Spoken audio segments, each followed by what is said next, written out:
Monseñor, la primera pregunta. Usted pertenece a la Iglesia Anglicana Latinoamericana Tradicional. Explíquenos un poquito, por favor, cómo es esta iglesia y cuál es su diferencia principal o sus puntos de similitudes con la Iglesia Romana Católica, como la conocemos.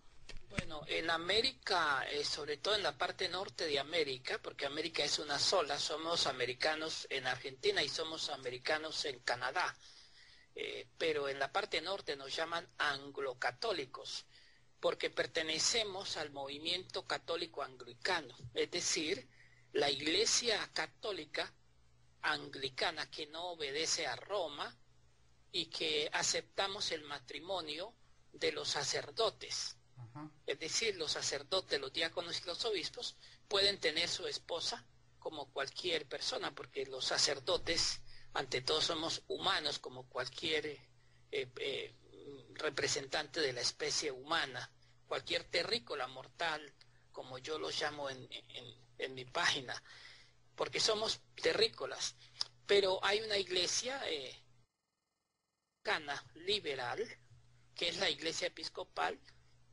Nosotros no ordenamos mujeres, ni tampoco estamos de acuerdo en casar parejas del mismo sexo, con la gran diferencia que existen algunos anglicanos tradicionales del movimiento anglicano continuante que persiguen a los homosexuales.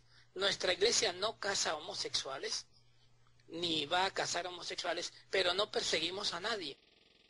Libre de enrutar el equilibrio.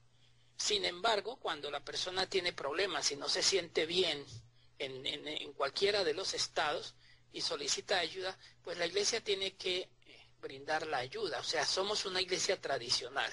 Con relación con Roma, aun cuando tenemos algunas distancias, también tenemos lazos que nos unen fuertemente, en el sentido de que estamos predicando el mismo evangelio y además somos o pertenecimos en algún momento a la misma iglesia. Yo soy un sacerdote, un obispo célibe, nunca me casé. Adopté un niño, tengo un niño que en este momento tiene 16 años, pero es un niño hijo de un hermanito mío, un hermano de sangre carnal, que fue asesinado, y yo adopté el hijo de él, es decir, es mi sobrino, pero yo no engendré hijos ni me casé, soy célibe, soy un sacerdote soltero. En la iglesia también se permite que el sacerdote sea soltero, es decir, el celibato, lo que llama la iglesia católica, el celibato en nosotros es opcional. Quien quiera estar célibe y es feliz, lo puede hacer, y quien quiera casarse y es feliz con una sola mujer, lo puede hacer. Entonces tenemos la diferencia con Roma por el matrimonio, y también hay algunas discusiones acerca del purgatorio. Con relación a la Virgen María, nuestra iglesia, en el caso personal, y nuestra iglesia en México, en Estados Unidos y en Canadá, es una iglesia mariana. Nosotros, al igual que los católicos romanos, tenemos la misma veneración a la Virgen María, con alguna pequeña diferencia, y es que no alumbramos las imágenes, no le colocamos velas a las imágenes, porque creemos que al único que tenemos que alumbrar es al Santísimo, al sacramento de la Eucaristía. Pero somos católicos porque la iglesia anglicana, tanto la liberal, la que se ha desviado de los principios cristianos, como nosotros, y como muchas iglesias, venimos del mismo árbol, es decir, del cristianismo primitivo. En sí no se llama catolicismo, sino cristianismo primitivo.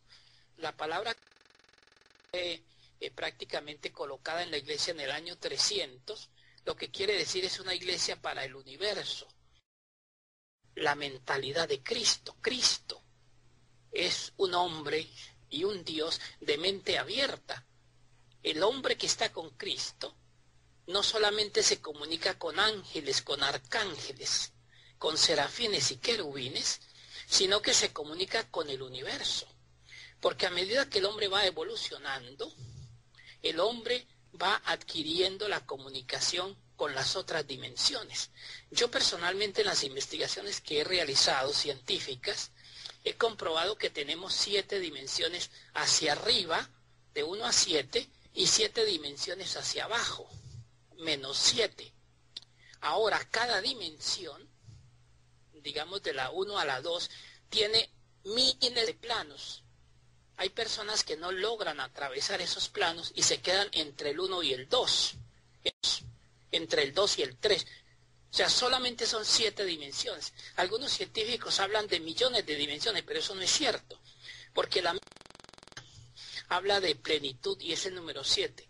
Ahora, ¿cuál es la diferencia entre +7, si usamos el signo más, y el -7? Que el +7, la dimensión +7, permite que nos comuniquemos con los seres que están por fuera de la Tierra, del planeta Tierra. Pero son seres que están vivos y que tienen inteligencia como nosotros. Llámense animales, plantas o muy parecidos a los humanos. Y los que están debajo de -7 son personas que han desarrollado la dimensión para comunicarse con los que ya murieron.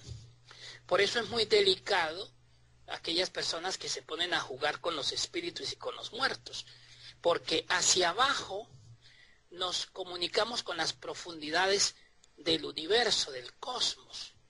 La verdad tiene una verdad oculta en la profundidad y tiene una razón dentro de su existencia que avanza hacia lo que vibra y está vivo. O sea que yo puedo tener en mis manos una entidad invisible, muerta, pero vive. Y puedo tener una entidad en mis manos invisible que vive y ocupa un lugar en el espacio. Hacia abajo las entidades no ocupan espacio porque son espíritus que ya físicamente han atravesado, podríamos llamar como el túnel de la luz, mientras que hacia arriba, hacia la dimensión número 7, los hombres o los seres, tanto plantas como animales, ocupan un lugar en el espacio y están vibrando con su inteligencia. Cristo, la Inquisición, que nadie quisiera recordar y que se dio en el pasado, fue una equivocación grave de la Iglesia, porque los hombres que gobernaron la Inquisición eran unos maleantes, eran unos perversos. Yo he pensado que afuera de nuestra tierra, de nuestro planeta, así como en la tierra hay hombres de buen corazón y hay perversos, afuera también hay hombres perversos, o llamémoslos entidades perversas y rectas. Adelante. Usted afirma o da a entender muy claramente que los seres humanos habrían llegado al planeta Tierra del espacio exterior. Explíquenos, por favor, un poquito esto desde su perspectiva. Mire, si los hombres hubiéramos nacido en la Tierra, todos nos conociéramos. Pero solamente hasta el siglo XV, los hombres de Europa vinieron a América. Significa que los hombres de América no sabían que habían otras culturas y otros territorios. Además, hasta el siglo XIV y XIII y XI, si nos devolvemos un poco atrás de la historia, los hombres empezaron a descubrir que algo pasaba en el universo y que la Tierra posiblemente era una naranja o algo semirredondo. Los hombres, no podemos decir que todos nacieron en África y que aquellos hombres que se alejaron de África perdieron el color de la piel. Eso es una mentira. Si bien es cierto que los hombres primero llegaron al África de afuera del espacio exterior, también es cierto que llegaron a varios puntos. Los hombres vinieron del espacio exterior. Cuando los hombres vinieron del espacio exterior a la Tierra, los hombres no conocían el mar. Por eso en el siglo XV, cuando los hombres vinieron del espacio exterior, cuando los hombres vinieron del espacio exterior a la Tierra, los hombres no conocían el mar. Por eso en el siglo XV, cuando invasor, Cristóbal Colón, se vino para América Latina, le tenían miedo al mar. Hasta el siglo XV los hombres le tenían miedo al mar. Si los hombres hubieran nacido en la tierra, nunca le hubiéramos tenido miedo ni a las aguas ni al mar, porque el hombre no es original de la tierra. Cristóbal Colón el hombre pues arriesgado de cierta manera, estaba convencido que iba a encontrar un lugar para llegar a otro sitio. Pero los hombres que venían con él eran hombres que tenían miedo, pero que buscaban cierta libertad. Lo iban a acribillar dentro de la nave cuando no veían la tierra, porque le tenían miedo al mar. Si usted vive en su casa y conoce a su casa y nació en esa casa, usted no le tiene miedo a ningún cuarto de su casa, porque usted conoce la casa. Los hombres nunca conocieron la tierra y le tenían miedo al mar. Los hombres no sabían que había América, que existían otras culturas. Vinieron a descubrir fue recientemente y todavía estamos... ¿Por qué quiere decir? Que el hombre no se conocía. El hombre que nació en un punto vino de una parte, de un planeta diferente a la Tierra. Ahora, ¿cómo me explico la Biblia? Pues los hombres, había un grupo que traía la Biblia. Jesús o el Señor, cuando dice que en la casa de mi Padre hay muchas moradas, yo lo que entiendo es que un grupo de esos hombres traían el Antiguo Testamento en sus libros y llegaron. Ahora, ¿por qué hay blancos, por qué hay negros y por qué hay amarillos? Porque venían de diferentes planetas. Además, las culturas, el folclore, la lengua, la forma de la gente, el talento de la gente, la expresión corporal de la gente, la fisionomía de la gente, somos muy diferentes. Yo sostengo que somos iguales, pero diferentes. El hombre no pudo haber nacido en la tierra, porque si hubiéramos nacido en la tierra, todos practicaríamos lo mismo. Hemos venido de diferentes puntos del universo. Y eso no choca con la teoría de Dios, porque los hombres, un grupo que vino, ya conocía de Dios. Ahora la Biblia dice que los hombres hablaban en un principio con Dios de frente, veían la luz de Dios, pero eso no se daba en la tierra. Aquí lo único que podemos hacer es encontrarnos con ángeles, pero en el pasado, a millones de años luz de donde venimos, o puede ser menos de 1 millón de años luz, allí nació la vida en diferentes puntos. Nosotros no somos de la tierra. Ahora, ¿yo en qué me baso? Lo que me baso es en estudios antropológicos y sobre todo la pregunta que yo siempre me hice desde niño, ¿por qué los hombres del siglo XV, si habían avanzado tanto, habiendo conocido la teoría amorosa de Cristo, llamémoslo teoría, por qué los hombres le tenían miedo al mar? Se habían pasado 15 siglos, porque los hombres no eran de la tierra. Claro que sí, estaríamos entonces quizás hablando de una exogenesis, como es el término con el que se maneja, de acuerdo a la humanidad como la conocemos venida justamente desde el espacio, lo cual no nos convertiría en seres extraterrestres, sino de un origen de fuera. En ese sentido, Monseñor Leonardo, el término, lo que podemos comprender y rescatar del Antiguo Testamento en el Génesis, específicamente en la creación, ¿no se estaría refiriendo entonces a la creación del planeta Tierra específicamente? No, ni tampoco a Mesopotamia. Cuando se habla de que la Mesopotamia quedaba entre el río Éufrates y Tigris, y la gente se imagina ya la parte del Medio Oriente, la gente está equivocada porque lamentablemente los hombres, cuando se mudan de región, llegan y le dan los nombres de la región que conocían.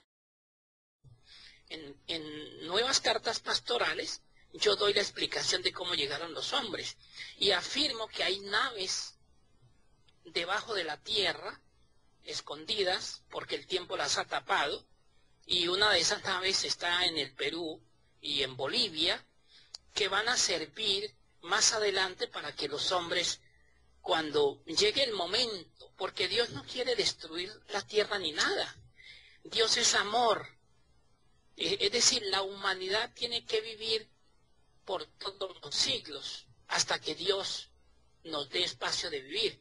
Lamentablemente, algunas culturas han destruido la tierra, porque no han entendido, también están de paso, todos estamos de paso. Dígame usted, ¿en qué se sostiene la tierra? En nada. Los hombres el capricho de los hombres, y perdóneme que me extienda, el capricho de los hombres ha hecho que repitamos los errores. Adelante. Claro, sin duda que sí. Monseñor Leonardo, sus declaraciones son contundentes y son explosivas en todos sus extremos, y definitivamente he puesto estas declaraciones a aquellas personas muy aferradas al tradicionalismo propio de la Iglesia, de las iglesias en que pertenecerían, le resquebrajaría o le reestructuraría todos aquellos dogmas con los cuales ordenan y llevan sus vidas día a día. ¿Es usted realmente consciente, Monseñor Leonardo Marín Saavedra, de que realmente sus declaraciones podrían reescribir la historia de la propia religión en sí? Bueno, mire, recuerde que yo soy tradicionalista, pero soy tradicionalista no porque algunas cosas no sirvan. Las cosas que trajeron los hombres de afuera sirven, porque el hombre tiene el talento. Lamentablemente, a veces nosotros somos un poquito románticos y como que nos emocionamos. No, nadie reescribe la historia, porque es que la historia, de cierta manera, es como una repetición.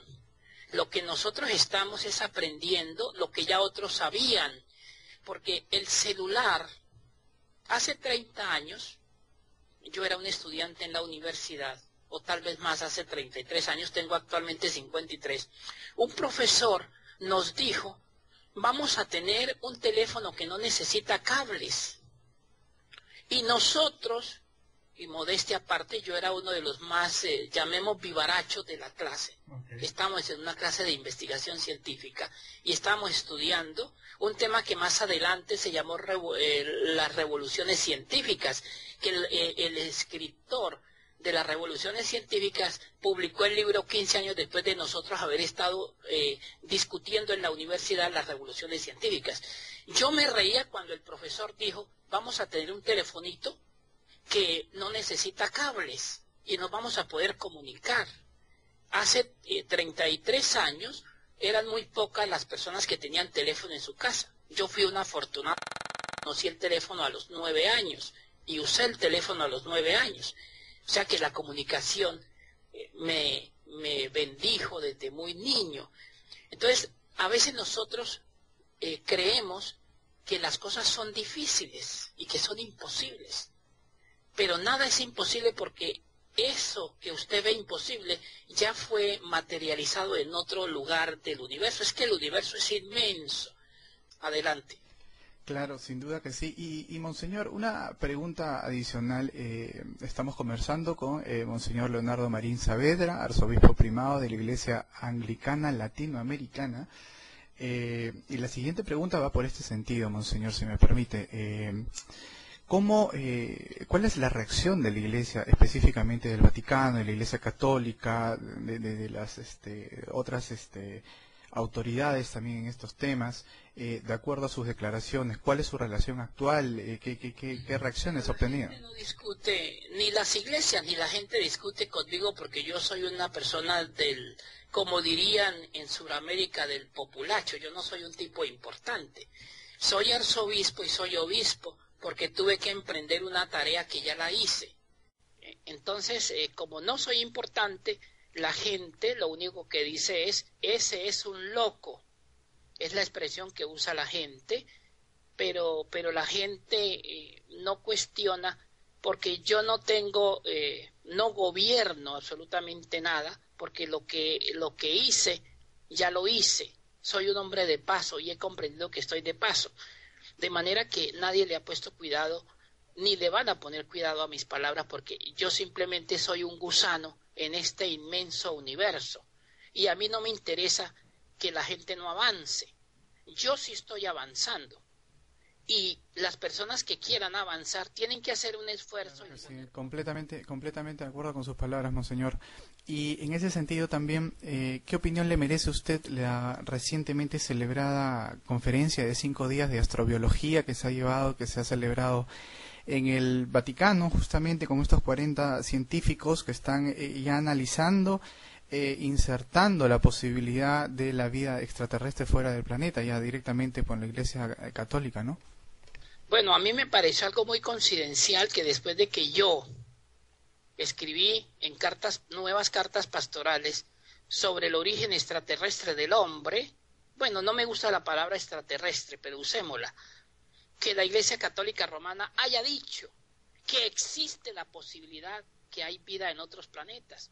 La Iglesia está preocupada porque la Iglesia ya se dio cuenta que se ha equivocado. Afortunadamente, parece que el bombillo le están arreglando los fusibles para que el bombillo de la iglesia alumbre. La iglesia está apagada. Y todos sabemos que la iglesia está apagada. Por eso no hay vocaciones sacerdotales, porque la iglesia no ha dado respuesta al verdadero cristianismo. Mientras los unos engordan, los otros están delgados y no pesan. La gente aguanta hambre. Adelante. Ya para ir terminando esta entrevista, Monseñor, definitivamente sus palabras van a servir de muchísimo e ilustrar muchísimo a muchas personas que andan en esta constante búsqueda también de respuestas. Usted está ampliando el panorama, está ampliando la perspectiva, está aperturando conciencias con lo que nos está compartiendo en esta oportunidad a nosotros y al auditorio que lo está escuchando. Por último, Monseñor, ¿usted ha tenido algún tipo de avistamiento o encuentro con seres, llamémoslo como usted no quiere, extraterrestres? He tenido muchos, pero les voy a comentar que en el año 2000 a mí me secuestraron y me iban a matar porque tenía un programa de televisión e invitaba a los hombres a que dejaran de matar a los hombres desarmados.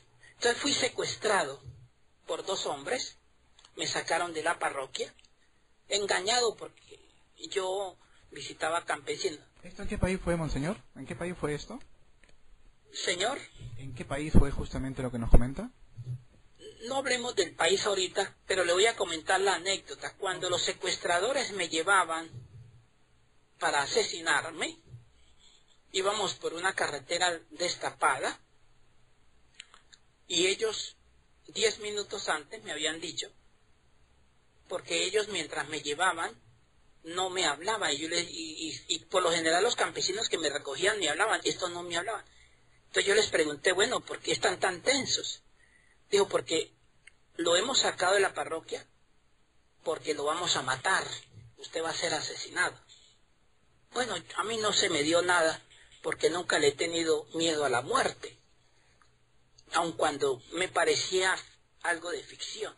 En ese momento, después de 10 minutos, ellos quedaron más tensos y habían sacado sus ametralladoras. Frente al vehículo en que nosotros íbamos, yo iba en la mitad y llevaba mi maletín pequeñito encima de mis rodillas, porque supuestamente ellos me contactaron por teléfono y para visitar unos campesinos, y yo pues caí engañado, pero la experiencia fue muy maravillosa. Frente a nosotros apareció una nave parecida a un helicóptero. Tenía la cara como un helicóptero moderno, como esos helicópteros últimos que hemos visto. Okay. Transparente, en un vidrio panorámico semicurvo, como ovalado, muy bonito el helicóptero, pero no tenía hélice el helicóptero. Y el helicóptero no tenía el ruido que tienen los helicópteros. Era una nave silenciosa. Los hombres se asustaron, los que me iban acompañando, y del helicóptero se bajó un hombre, llamémoslo helicóptero, porque nosotros veíamos el frente, pero yo no logré ver bien el cuerpo de la nave que vino a sacarme de las garras de los asesinos. Y se bajó un muchacho, muy opuesto, sin armas, y los hombres se asustaron y abrieron las puertas de la camioneta, y yo salí y el muchacho me dijo, reverendo, camine a mano derecha y atraviese el río. Entonces cuando yo empecé a caminar, yo recuerdo que los hombres activaron sus ametralladoras para fusilarme ahí, porque ya estábamos en la montaña, en el bosque, y las ametralladoras se trabaron. Yo he pensado, después vino un episodio que le echo la culpa a los ángeles de Dios que me ayudaron, pero ese señor que venía en la nave, esa nave que llegó en ese momento, silenciosa y que asustó a los secuestradores, yo pienso que es un avistamiento. La policía me dijo que más tarde a las 4 horas del suceso, la policía logró interceptar la camioneta donde me llevaban y detener a los secuestradores. Los secuestradores vieron la nave, vieron bajar al muchacho, pero ellos dicen que nunca supieron cómo desapareció en el aire y cómo llegó. Ahora, ¿y por qué en ese instante llegó esa nave? Yo he pensado que esa nave era extraterrestre o era un avistamiento, porque después de yo haberme encontrado, bueno, he tenido muchas experiencias, pero esa en particular, yo fui a la embajada americana y en la embajada americana me recibieron como si yo fuera el Papa.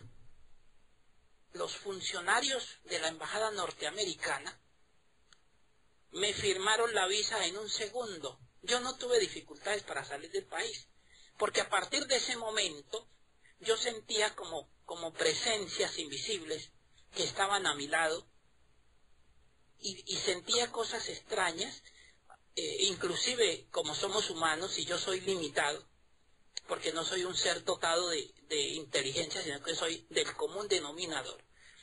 Yo siempre a veces sentía miedo, porque yo sentía en la parroquia como si hombres y como si naves rodearan el barrio donde yo estaba trabajando. Y de hecho, ninguna persona me tocó un dedo para que haya lesionado mi cuerpo. Entonces yo creo que ese avistamiento, yo creo que Dios permite que los hombres buenos de otros planetas nos visiten y también nos ayuden. Por eso, si alguno de nosotros, o si el hombre de este siglo alcanza a ver los visitantes del exterior, no sé si los veamos, que si ellos se materializan, porque algunas entidades son invisibles a nuestros sentidos por la conciencia. Ahora, también es cierto que nuestra conciencia ya es terrícola. Para salir del espacio terrícola mental, tenemos que amar. El amor abre las puertas, las compuertas y las ventanas de la comunicación. El amor nos permite amar al negro, al blanco, al amarillo, al mestizo, a todos. Todos somos importantes, porque es que Dios creó el universo para todos. Y estamos conectados, querámoslo o no, estamos conectados con el último puntico del universo que está a millones y millones, y recuerde que no hay un último punto, porque el universo es infinito. Pero si le ponemos un punto como infinito, con ese punto estamos conectados. Esto es maravilloso. Lamentablemente no hemos disfrutado lo que es la vida y hemos permitido que sufran nuestros hermanos y aporreamos y atropellamos a nuestros hermanos y a nuestras hermanas. Muchas gracias. Yo le deseo muchas bendiciones y sé que esta entrevista es un avistamiento, porque estamos conectados. Aun cuando usted no me ha visto, el Espíritu de Dios está allí, en su computadora, en su teléfono, en su espacio, porque Dios une a los hombres para que la gran mayoría también se suban en la nave del amor y evolucionen. Todos estamos llamados a evolucionar. Todos somos iguales, aunque somos diferentes, somos iguales en las oportunidades. Todos estamos llamados al amor. El amor nos hace grandes y nos hace gigantes. Usted es un gigante y está contribuyendo para que los seres que han evolucionado en el amor se comuniquen con los mortales terrícolas humanos. No somos los únicos vivientes del espacio, estamos equivocados. El hombre es, como les digo y como dijeron los científicos, porque eso no es de Leonardo Marín, somos menos que gusanos en el universo, porque el universo es maravillosamente grande y la vida es un regalo muy precioso que no hemos sabido valorar. Muchas gracias y bendiciones.